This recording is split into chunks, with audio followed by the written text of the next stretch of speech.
Hello बच्चों, आप देख रहे हैं यहाँ पीछे बहुत सारे चित्र बने हुए हैं और आप सोच रहे होंगे कि मैडम ने ये क्या और कौन से चित्र बना के रखे हैं। वैसे तो आपने पहचान ही लिया होगा कि ये एक फूल बना हुआ है, ये तितली बनी हुई है, ये एक छाता बना हुआ है, लेकिन इसके अंदर मैडम ने कुछ कुछ लिख के रखा हुआ है ना। क्या क्या लिखा हुआ है इसके अंदर मैडम ने, तो आइए हम बताते हैं कि हमने क्या क्या लिखा हुआ है और ये क्या चीज है। जैसे देखिए, आप सबसे पहले ये फूल देख रहे हैं, इस फूल में बीच में लिखा हुआ है सूर्य और सूर्य का चित्र बना हुआ है, ठीक है। और इसकी चारों जो पंखुड़ियां हैं, पंखुड़ियों पर नाम लिखे हुए हैं जो सूर्य के समान अर्थ वाले शब्द हैं, यानी सूर्य को ही बताने के लिए अलग अलग नामों का प्रयोग किया गया है। अब ये कौन कौन से नाम है? यहाँ लिखा है रवि, यहाँ लिखा है भानु, यहाँ लिखा है दिवाकर और यहाँ लिखा है सूरज और बीच में लिखा हुआ है सूर्य, ठीक है। तो आपने देखा कि सूर्य जो है उसको हम रवि, भानु, दिवाकर, सूरज इन सभी नामों से जानते हैं, ठीक है। तो ये जो समान अर्थ वाले शब्द होते हैं इन्हें हम कहते हैं पर्यायवाची शब्द। क्या कहते हैं हम इन्हें? पर्यायवाची शब्द। अब देखिए, हम यहाँ आते हैं, ये एक प्यारी सी तितली बनी हुई है। तितली जो है, इस तितली का नाम हमने क्या रखा है? वर्षा रखा है। इस प्यारी सी तितली का नाम हमने क्या रखा है? वर्षा रखा है। अब इस वर्षा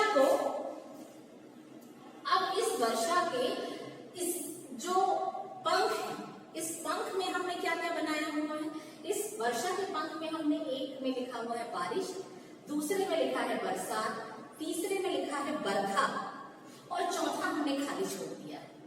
चौथा हमने खाली क्यों छोड़ दिया? हम इस पे एक ड्राइंग बनाने वाले। कौन सी ड्राइंग बनाएंगे? जैसे देखिए, इन सब को देखकर आपको जरूर से बादलों की याद आती होगी और उसमें से गिरते हुए पानी की याद आती होगी। आती है कि नहीं आती है? ठीक है, तो हमने उसका चित्र बना लिया यहाँ पर, ठीक।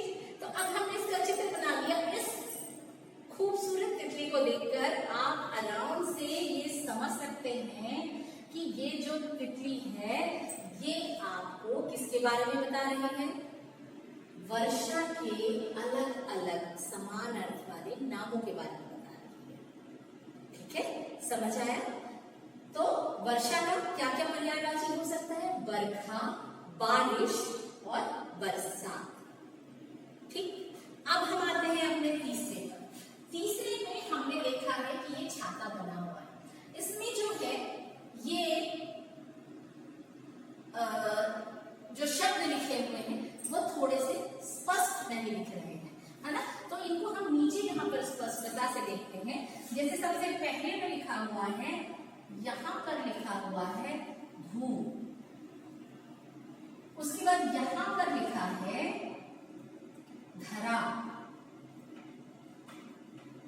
फिर यहां पर लिखा हुआ है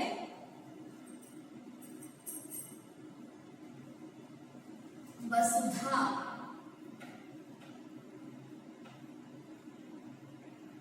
ठीक। फिर उसके बाद यहां पर लिखा है भूमि,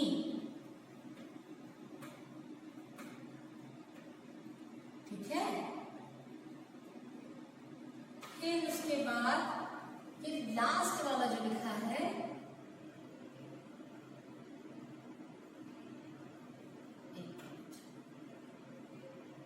ये जो लास्ट वाला है ये इधर देखती हूँ ताकि आप अच्छे से देख पाए। वसुंधरा,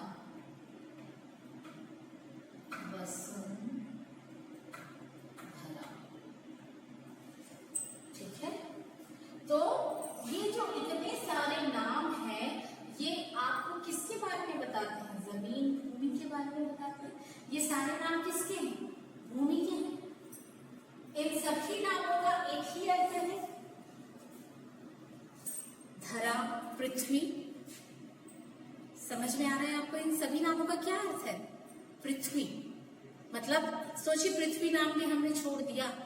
यदि हम चाहें तो उस पृथ्वी नाम को इस डंडे में लिख सकते हैं। आप यदि चाहें तो यहाँ पर लिख दीजिए पृथ्वी।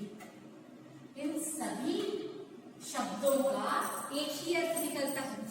ये सभी शब्द किसके लिए इस्तेमाल किए जाते हैं? भूमि के लिए इस्तेमाल किए जाते हैं, वसुधा के लिए इस्तेमाल किए जाते हैं, पृथ्वी के लिए इस्तेमाल किए जाते हैं। ठीक है, तो इस तरीके से हमने देखा कि कितने अच्छे तरीके से हम पर्यायवाची शब्दों को सीख सकते हैं। ये हमारे पर्यायवाची को सीखने का आसान और आकर्षक तरीका है। ठीक है, इसके माध्यम से हम बहुत सारी चीजों को सीख सकते हैं। यही चीज देखिए आपकी बुक में भी बहुत सुंदर तरीके से आपको बताई गई है। ये देखिए यहाँ पे दोनों चीजें बताई गई है। इसमें क्या किया इसने बीच में चित्र बना दिया है। इसमें और हमारे चित्र में थोड़ा सा अंतर है। हमने चित्रों में ही उनका नाम लिखा हुआ है और इसने क्या किया, इसने चित्र बीच में बना दिया और उनके चारों तरफ उनके पर्यायवाची का नाम लिख दिया कि कौन कौन से समान अर्थ वाले शब्द उस चित्र को समझाने के लिए प्रयोग किए जाते हैं। ठीक, तो देखिए ये बना हुआ है चांद। इसको देखकर आप आराम से पहचान जाते हैं कि ये चांद है। यदि ये चांद है तो उसके क्या क्या नाम होते हैं? चांद है, राकेश है, चंद्रमा है, शशि है, ये सभी इसके ही नाम है ना। वैसे ही ये देखिए ये घर है। घर को हम क्या क्या कहते हैं? निकेतन कहते हैं, सदन कहते हैं, आलय कहते हैं, घर कहते हैं। तो इस तरीके से यदि हम पर्यायवाची शब्दों को सीखते हैं तो हमें काफी आसानी होती है। हम चित्रों के माध्यम से पर्यायवाची शब्दों को आसानी से सीख सकते हैं। अच्छा, अब पर्यायवाची शब्द क्यों जरूरी होते हैं या समान अर्थ वाले शब्द हमको इतने सारे क्यों याद करने हैं, आप कहेंगे। तो देखिए जो समान अर्थी वाले शब्द होते हैं ना, वो अलग अलग जगहों पर प्रयोग किए जाते हैं वाक्यों में, और उनके प्रयोग के आधार पर, जिस तरीके से वो प्रयोग होते हैं उनके आधार पर आपकी भाषा सुंदर बनती है। समझ आया आपको? उनके आधार पर आपकी भाषा काफी बहुत सुंदर बनती है और जब वो सुंदर बनती है तो दूसरों तक जब वो पहुंचती है तो वो उतनी ही उनके द्वारा पसंद की जाती है। भाषा की सुंदरता को बढ़ाकर ये कोई सुंदर चीज सभी को पसंद आती है। तो यदि हमने अपनी भाषा में सुंदर शब्दों का इस्तेमाल किया तो स्वाभाविक सी बात है कि हमारी भाषा दूसरों के द्वारा पसंद की जाएगी। यदि हमारी भाषा दूसरों के द्वारा पसंद की जाएगी तो वो हमें क्या करेंगे? लंबे समय तक याद रखेंगे। क्यों याद रखेंगे? हमारी भाषा के उपयोग के कारण याद रखेंगे। और दूसरी चीज, हमारी भाषा का उपयोग क्या दिखाता है? हमारे ज्ञान को दिखाता है। हमारे ज्ञान को कैसे दिखाता है? कि हमें एक ही शब्द के कितने सारे समान अर्थ वाले शब्द पता है, और न सिर्फ पता है बल्कि हमें उनका प्रयोग करने का तरीका भी आता है। तो दो चीजें हुई इससे। पहली चीज, आपकी भाषा अधिक प्रभावशाली बनी, और दूसरी, आपके ज्ञान में वृद्धि हुई। ठीक है, तो इस तरीके से पर्यायवाची शब्द ये दोनों चीजों पर असर डालते हैं, और ये दोनों चीज हमारे व्यक्तित्व में निखार लाती है, हमें अच्छा बनाती है। तो इसीलिए पर्यायवाची शब्द या समान अर्थ वाले शब्द को जरूर से पढ़ना चाहिए। ठीक है, और जानना चाहिए। आइए अब ये देखते हैं कि आपकी पुस्तक में क्या बताया गया है। तो देखिए आपकी पुस्तक में आप देख रहे हैं ये तीनों मित्र हैं। ये तीनों मित्र हैं, इनका नाम क्या क्या है? सुमन, प्रसून और कुसुम। ठीक है, क्या नाम है इनका? इसका नाम है प्रसून, ये है सुमन और ये है कुसुम। ठीक, अब इन तीनों को इनके दोस्त जो थे वो क्या बुलाते थे? फूल बुलाते थे। तो क्यों फूल बुलाते थे इनको? इनको फूल इसलिए बुलाया जाता था क्योंकि ये फूल के समान अर्थ वाले शब्दों के नाम है। ठीक है, यानी कि हम फूल को पुष्प भी कह सकते हैं, प्रसून भी कह सकते हैं, सुमन भी कह सकते हैं। ठीक है ना, हम फूल के तीन नाम ले सकते हैं। तीनों का अर्थ क्या होता है? समान होता है, और पर्यायवाची तो समान अर्थ वाले शब्द होते हैं। ठीक, तो इसलिए इनके दोस्त इन्हें फूल कहते थे एक साथ में, है ना। तो आपने जाना कि पर्यायवाची शब्द क्या होते हैं? समान अर्थ बताने वाले शब्द होते हैं। अब आइए कुछ और पर्यायवाची शब्दों के बारे में जानते हैं जो आपकी पुस्तक में दिए गए हैं। तो देखिए कुछ और पर्यायवाची शब्द क्या है? आकाश, जिसका अर्थ होता है गगन, नभ या आसमान। जल, जिसको हम और क्या क्या कह सकते हैं, पानी, नीर और सली। माता, माँ, अम्बा, जननी। और सूर्य, सूरज, दिनकर, दिवाकर। इसके बाद आती है धरती, जिसे हम कहते हैं भू, भूमि, धरा। मैंने आपको अभी बताया इसमें पृथ्वी, धरती दोनों चीजें और हम जोड़ सकते हैं। यानी यदि हमने छाते के और अधिक भाग कर दिए तो भी हम उसको आराम से भर सकते हैं। ठीक है, ओके। उसके अलावा और कौन कौन सा था? मित्र, मित्र का आता है सखा, दोस्त, साथी। बेटा, पुत्र, सूत, लड़का। पक्षी, खग, विहग, पंछी। औरत का स्त्री, महिला, नारी। पवन, अनिल, समीर, हवा। आग, अग्नि, अनल, पावक। आंख, नेत्र, नयन, लोचन। वर्षा, बारिश, बरसात, बरखा। ये मैंने आपको बताया अभी तितली में। सुबह, प्रातः, सवेरा, भोर। कमल, पंकज, जलज, नीरज। नदी, तटिनी, सरिता, तरंगिनी। ठीक है, तो ये जो सारी चीजें थी ये आपके बुक पे दिए गए पर्यायवाची शब्द हैं। इनमें से कुछ पर्यायवाची शब्द आपको लिखने हैं ताकि आप उन्हें अच्छे से याद कर सकें। अब देखिए मौखिक प्रश्न में हम आते हैं। मौखिक प्रश्न में दिया गया पर्यायवाची का क्या अर्थ है।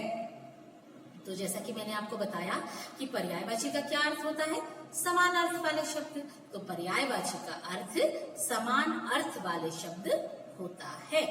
ठीक, दूसरा है मित्र शब्द के कोई दो समान अर्थ बोलिए। तो मित्र शब्द का दो समान अर्थ कौन कौन से होते हैं? सखा, दोस्त, साथी। ठीक है, समझ आ गया? मैंने आपको 3 बताए हैं, आप इसमें से 2 लिख सकते हैं। ओके, इसके बाद आपका दिया है कि लिखित में जो शब्द सही पर्यायवाची नहीं है उन शब्दों पर निशान लगाना है आपको। तो अब देखिए उसमें से कौन कौन से नहीं है।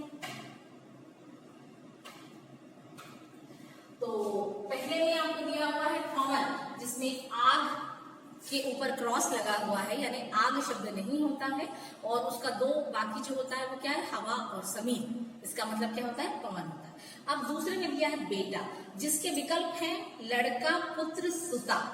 तो लड़का और पुत्र तो बेटे को कहते हैं, लेकिन सुता जो है वो लड़की को कहते हैं। तो यहाँ पर पहले का क्या गलत आएगा? सुता में आप क्या लगाएंगे? क्रॉस लगाएंगे ऐसे। ठीक है, सुता शब्द में आप ऐसे क्रॉस लगाएंगे। उसके बाद या गलत का निशान लगाएंगे। घर, सदन, धरा, आलय। अभी हमने जाना कि जो धरा है, धरा हम किसको कहते हैं? भूमि को कहते हैं।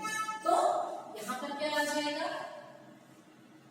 ये सॉरी ग का उत्तर है और ये ख का उत्तर है।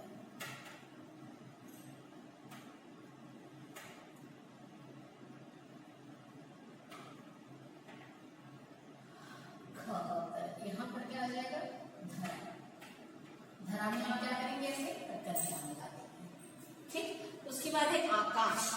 आकाश में यहाँ पर विकल्प दिए गए हैं गगन, नभ और चांद। तो चांद को आकाश नहीं कहते, चांद आकाश में निकल रहा है। तो क्या हो जाएगा आपका? इस घ में कौन सा शब्द आ जाएगा? चांद।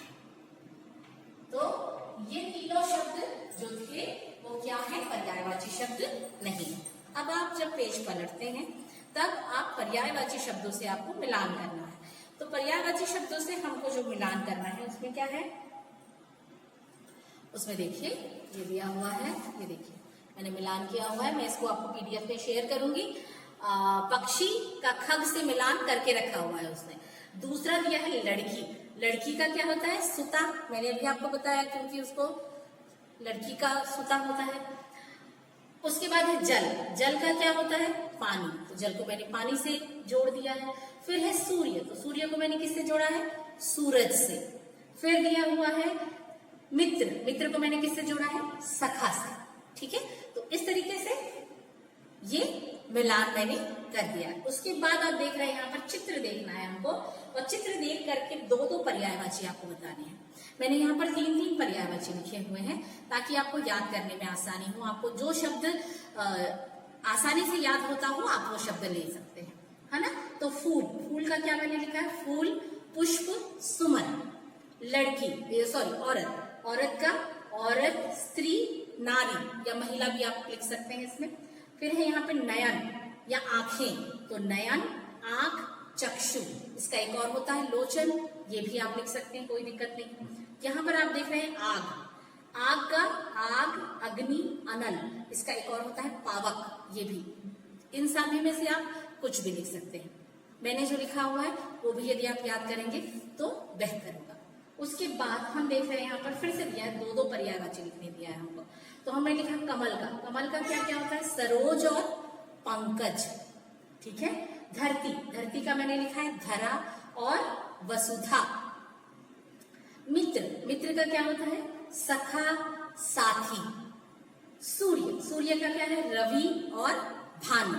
दिनकर, भास्कर, ये सारे नाम भी सूर्य के ही हैं, ये भी आप उपयोग कर सकते हैं, ठीक। उसके बाद आप देख रहे हैं यहाँ पर एक गतिविधि दी गई है। इस गतिविधि में इस लड़के का नाम क्या दिया गया है? इस लड़के ने कहा कि मेरा नाम अनिल है, तो मेरे नाम का पर्यायवाची क्या होगा? तो अनिल का पर्यायवाची क्या होता है? हवा और समीर, ठीक है। उसके बाद में दूसरा, मेरा नाम वर्षा है, लड़की ने अपना नाम क्या बताया? वर्षा, तो मेरे नाम का पर्यायवाची क्या होगा? तो बारिश, बरसात, बरखा, ये सारे नाम इसके हैं, ठीक है। तो इस तरीके से बेटा इस पाठ की पूरी प्रश्नोत्तर गतिविधियां, इस पाठ में जितने पर्यायवाची शब्द दिए गए हैं, पर्यायवाची शब्दों को आसानी से याद करने का तरीका, सारी चीजें मैंने आपको बताई। आशा है ये पाठ आपको समझ आया होगा और इसके पीडीएफ को भी हल करने में आपको कोई दिक्कत नहीं होगी। इस पाठ के पीडीएफ को देखकर या इस वीडियो को देखकर भी आप अपना कार्य पूर्ण कर सकते हैं, और यही आपका होमवर्क है कि आपका बुक का कार्य पूरा होना चाहिए, ठीक है। और अपना कार्य आप जरूर से करें, और आपसे अनुरोध है कि आप अपने बड़ों से कार्य ना करवाएं। कार्य आपको दिया गया है, पढ़ना आपको है, आप अपना कार्य स्वयं अपने हाथों से करें। बड़ों की मदद लेनी चाहिए पर बड़ों से कार्य नहीं करवाना चाहिए, ठीक है। आशा है आपको मेरी बात समझ आएगी और आप इस बात का पूरी ईमानदारी के साथ पालन करेंगे। इसी उम्मीद के साथ थैंक यू। अगली बार फिर नए टॉपिक के साथ।